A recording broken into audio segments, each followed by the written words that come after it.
While Brahma was deliberating with his sons, the Supreme Personality of Godhead, Vishnu, roared tumultuously like a great mountain. It appears that great hills and mountains also have their roaring power, because they are also living entities. The volume of sound vibrated is in proportion to the size of the material body. While Brahma was guessing about the appearance of the Lord's incarnation as a boar, the Lord confirmed Brahma's contemplation by roaring with his gorgeous voice. This is part of the description of the incarnation of Vishnu as Lord Varaha.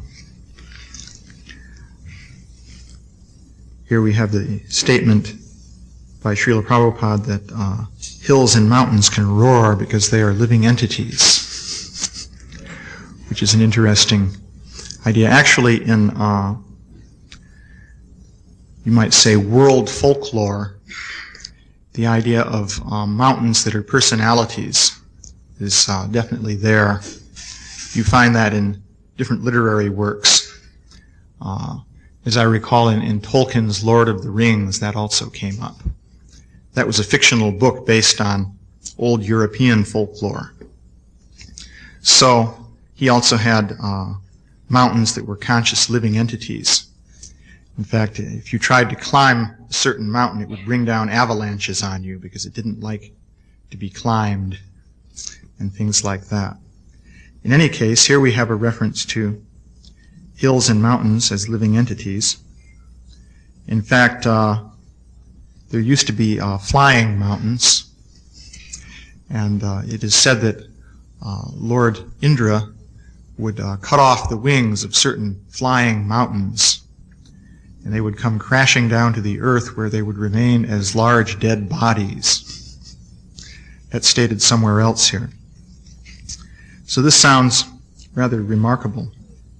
Of course, this whole story of the appearance of Lord Varaha sounds rather astonishing, because the story is that you have a boar who appears out of the nostril of Lord Brahma. I'm surprised there's no picture in this volume. I thought there was one. Well, in any case, you have this boar that appears from the nostril of Lord Brahma and expands in size and goes flying up into outer space. That's where the roaring is taking place now. This roaring was heard in 3 planetary systems, namely Maharloka, Janaloka, and Satyaloka. So it would seem that the other planetary systems, at least up to Svargaloka, were inundated at that time. So after Lord Varaha flew through outer space, he dove into the ocean in which the earth was drowned at that time, and then he lifted up the earth. Also, there's an incident there in which he slew a demon named Hiranyaksha. As a matter of fact, the picture must be in the volume that describes in more detail the slaying of Hiranyaksha, come to think of it. So, this seems to be a very remarkable story. You might say, what is this ocean in outer space that the earth fell into? So a few things can be said to clarify all of this. Basic principle here is that one can appreciate these rather extraordinary accounts in the Bhagavatam by realizing that they're even more extraordinary than you thought, and expanding your framework of reference so as to accommodate what is being said. So I'm going to say a little bit about that.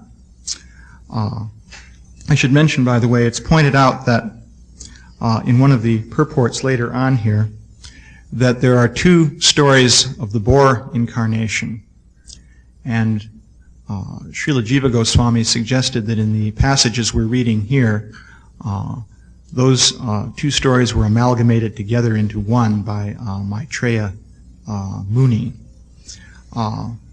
Because this particular story of the incarnation of Lord Varaha began with Svayambhuva Manu. So the story there is that Svayambhuva Manu had taken birth from the mind of Brahma in the manner described in the preceding verses, and Brahma had asked him to produce population for the universe, and he pointed out to Brahma that the earth was submerged in the waters of devastation. So this boar had appeared from the nostril of Lord Brahma in order to lift up the earth. So this occurred during the Svayambhuva Manu period. So that, in terms of time, would be about 2 billion years ago, as far as the chronology is concerned. We're in the 7th Manu period right now, called the period of Vivasvata Manu. And each Manu period lasts about 307 million years. We're about 120 million years into this 7th Manu period. So it was in the first Manu period, Svayambhuva Manu, in fact right in the beginning of it, that this first boar incarnation appeared. So, as a matter of fact, the reason that the earth was inundated at that time was that at the end of every day of Brahma, the earthly planetary system, in fact everything up to Svarga Loka, becomes inundated. This is the devastation that occurs at the end of the day of Brahma. So, at the beginning of the next day of Brahma, after Brahma's sleeping period, then the earth is underwater at that point, so that something has to be done to bring the earth out of the water. So that's the situation that we have here. That's the first incarnation of Lord Varaha. And the second one took place during the period of Chakshusha Manu. That was the sixth Manvantar. And that was the one in which Hiranyaksha was slain. So there are those two. So in each case, Lord Varaha lifted the earth from the waters of devastation. But what was the earth that he lifted? It turns out it's not the earth planet as we know it. Not exactly. Later on in text 41, the text says, O Lord, as the peaks of great mountains become beautiful when decorated with clouds, your transcendental body has become beautiful because of your lifting the earth on the edge of your tusks. So the earth here is Bhu-mandala. That is the word used. It says Bhu-mandala, Bhu-mandale natha data dritena te, which means, if we look in the word for word, the earth planet is now by your tusks sustained. So that's what that means. So the earth there is Bhu-mandala. So this Bhu-mandala is a very large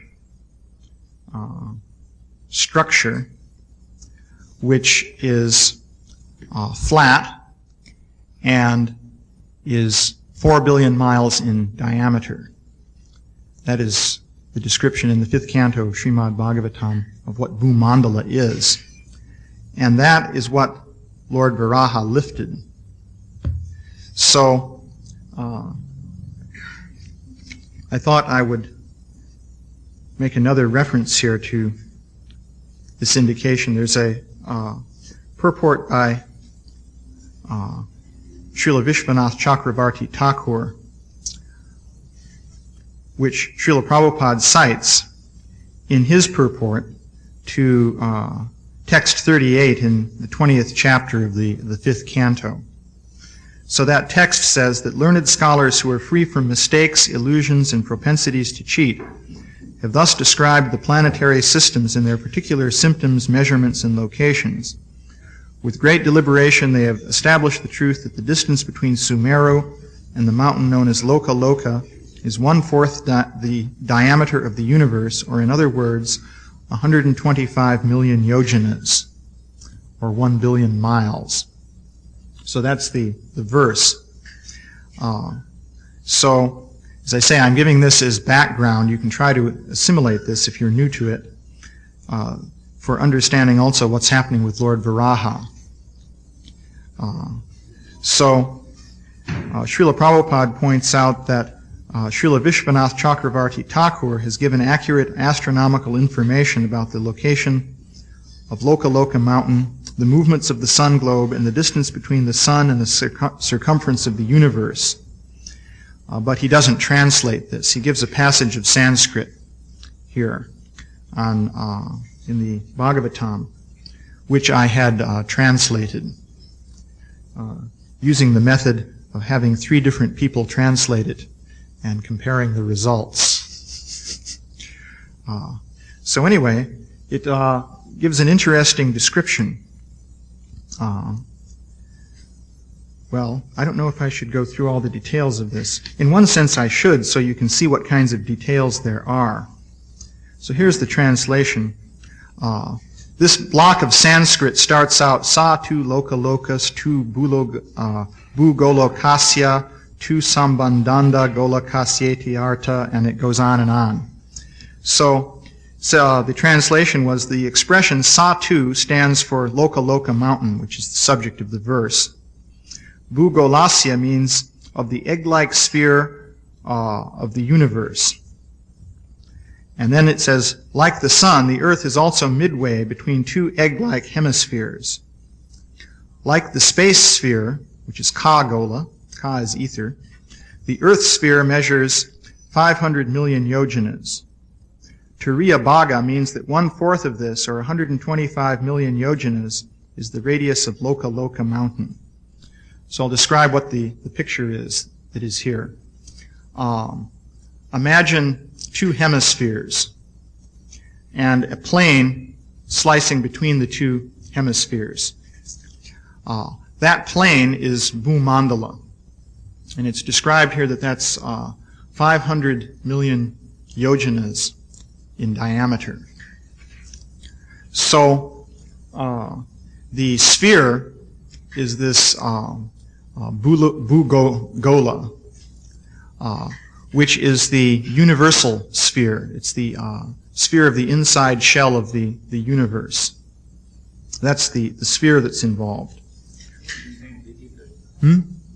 Well, there's ether outside of it also, but there's certainly ether inside of it, because that's where outer space is.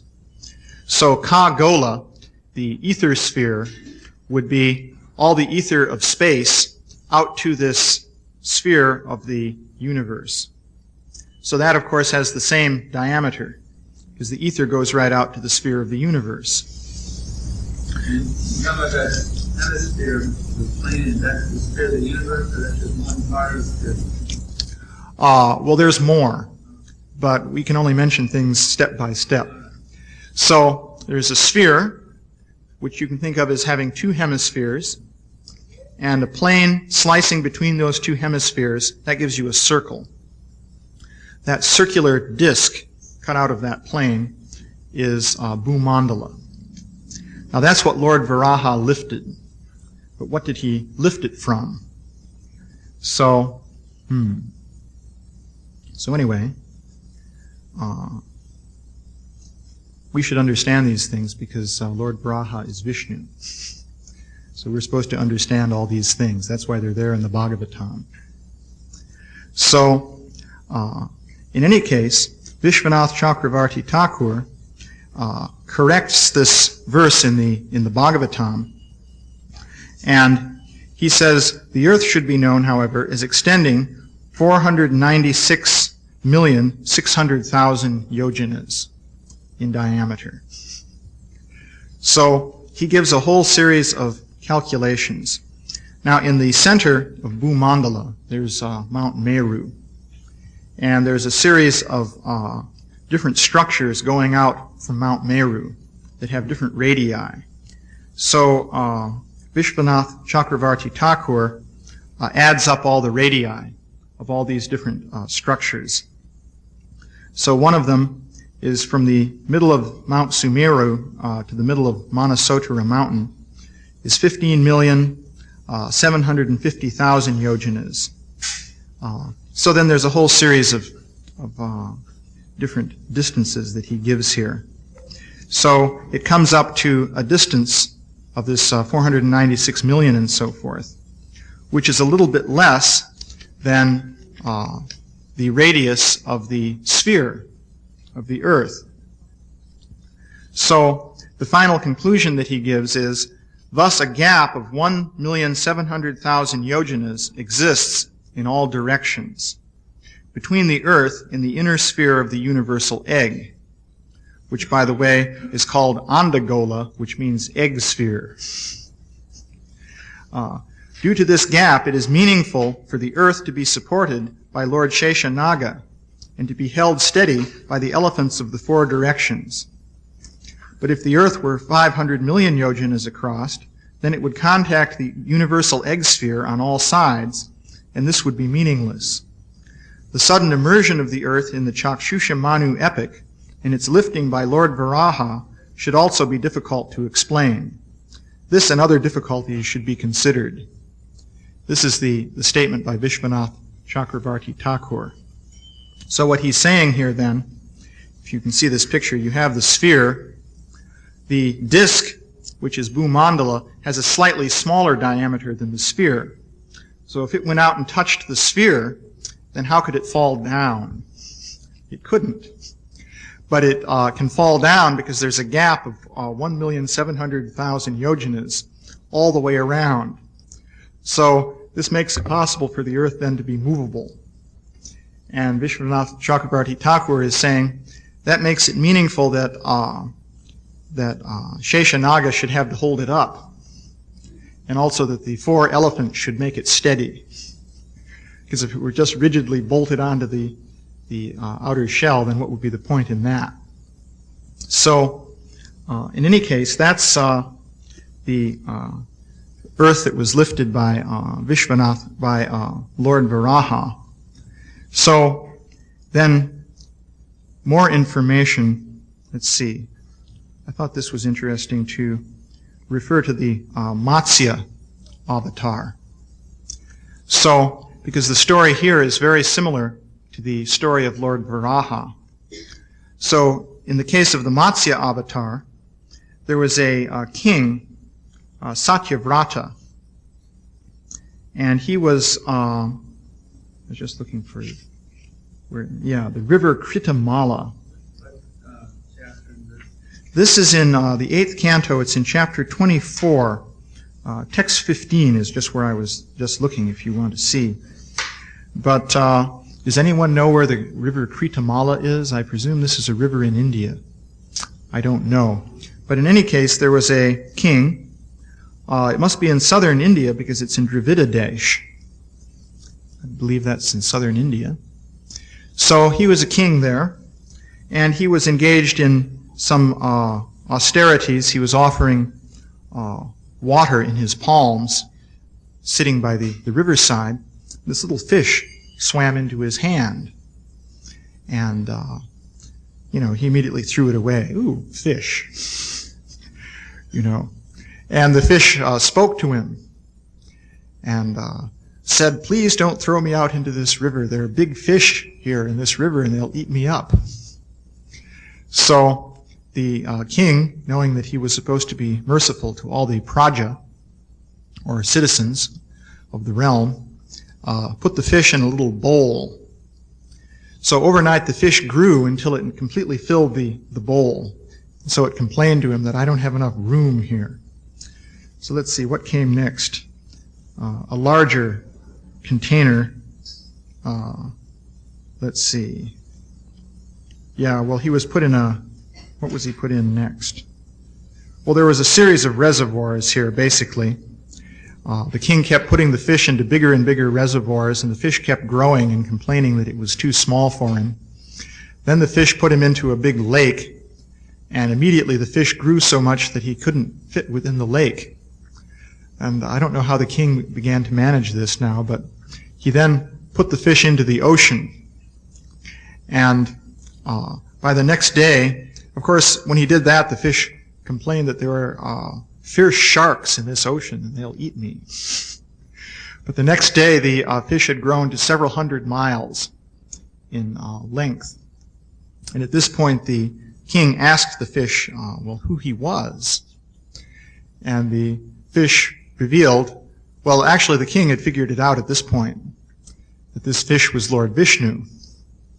And the fish revealed that, yes, in fact, that was the case.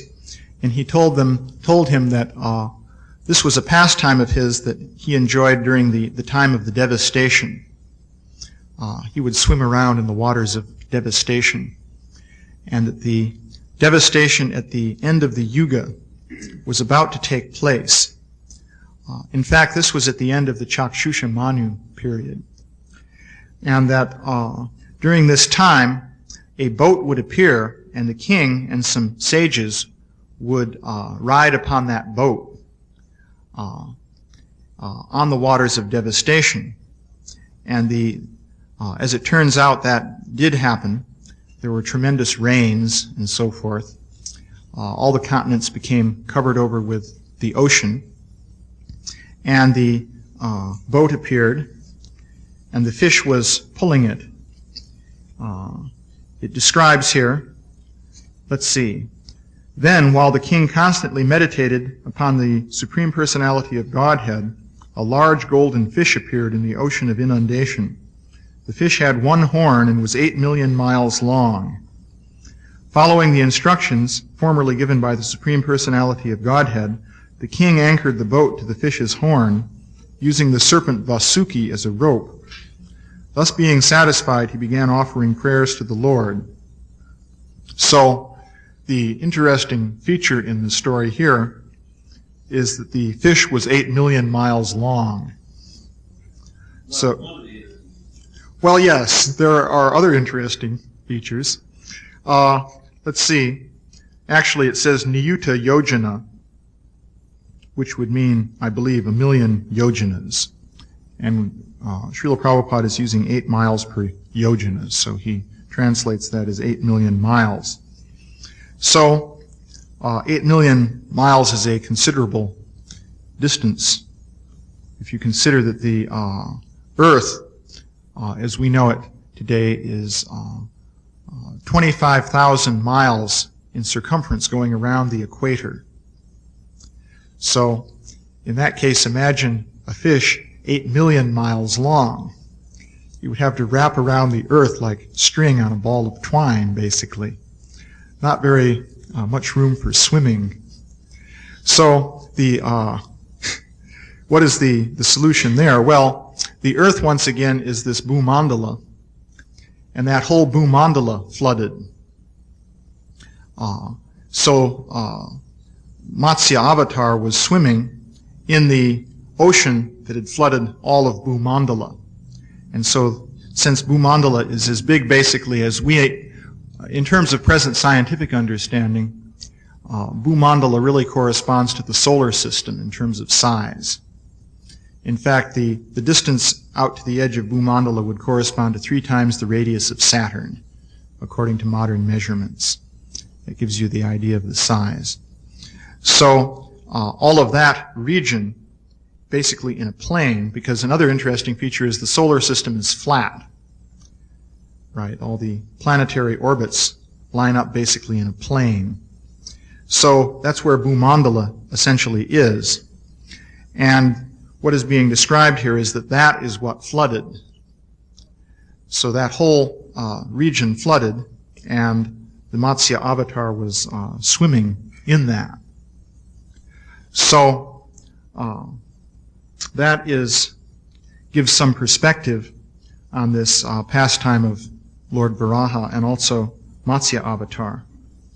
So the basic principle involved in all of this is that there are different mystic potencies.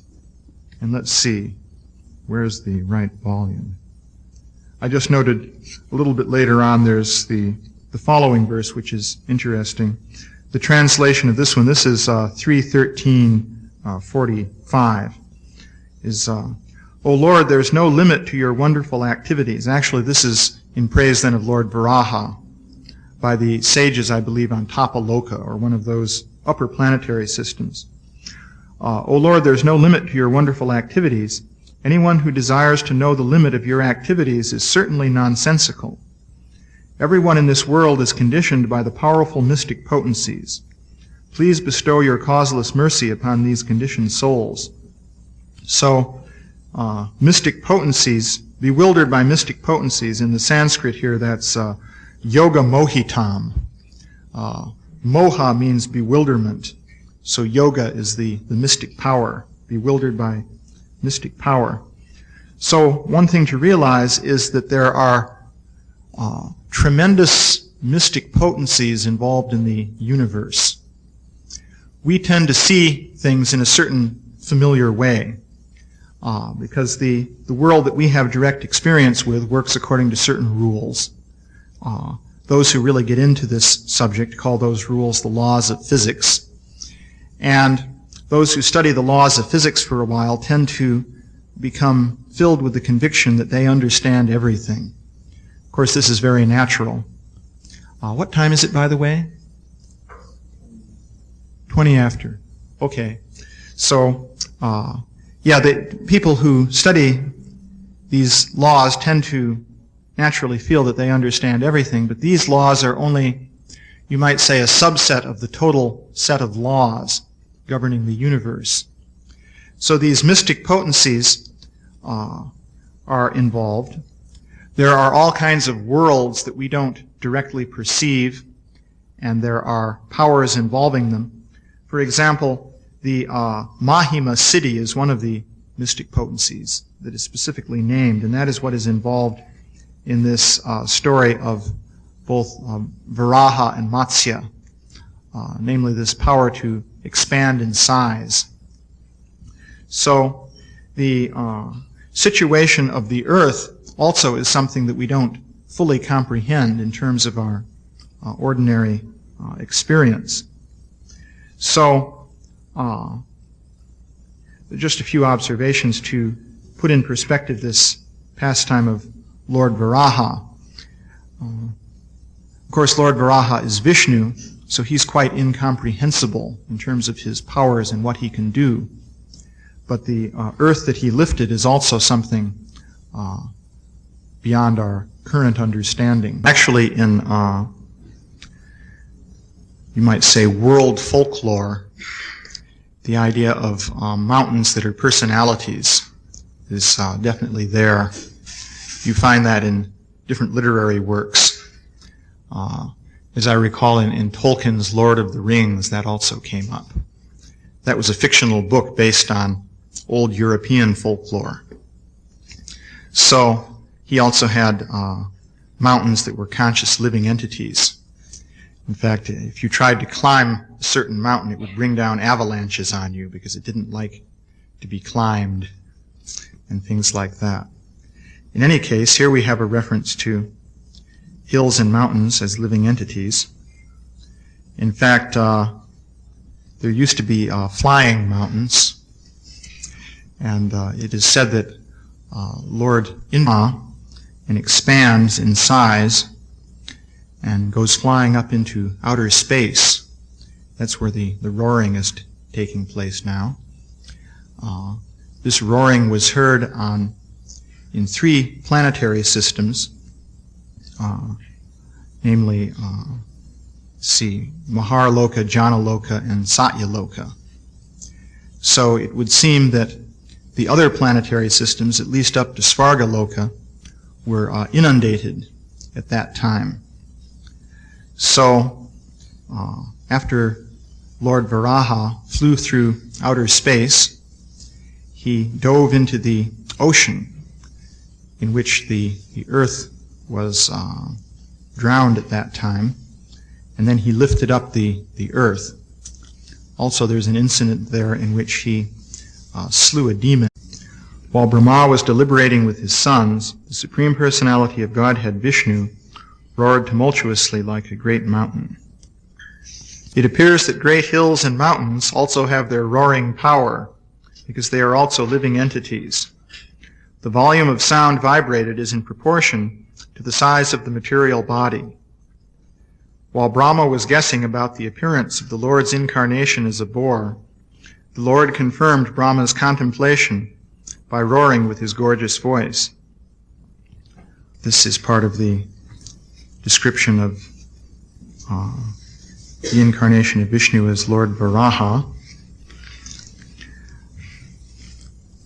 Here we have the statement by Srila Prabhupada that hills and mountains can roar because they are living entities, which is an interesting idea. Indra would cut off the wings of certain flying mountains, and they would come crashing down to the earth where they would remain as large dead bodies.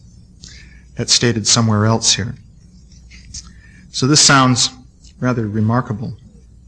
Of course, this whole story of the appearance of Lord Varaha sounds rather astonishing, because the story is that you have a boar who appears out of the nostril of Lord Brahma. I'm surprised there's no picture in this volume. I thought there was one. Well, in any case, you have this boar that appears from the nostril of Lord Brahma named Hiranyaksha. As a matter of fact, the picture must be in the volume that describes in more detail the slaying of Hiranyaksha, come to think of it. So, this seems to be a very remarkable story. You might say, what is this ocean in outer space that the earth fell into? So, a few things can be said to clarify all of this. The basic principle here is that one can appreciate these rather extraordinary accounts in the Bhagavatam by realizing that they're even more extraordinary than you thought, and expanding your framework of reference so as to accommodate what is being said. So I'm going to say a little bit about that.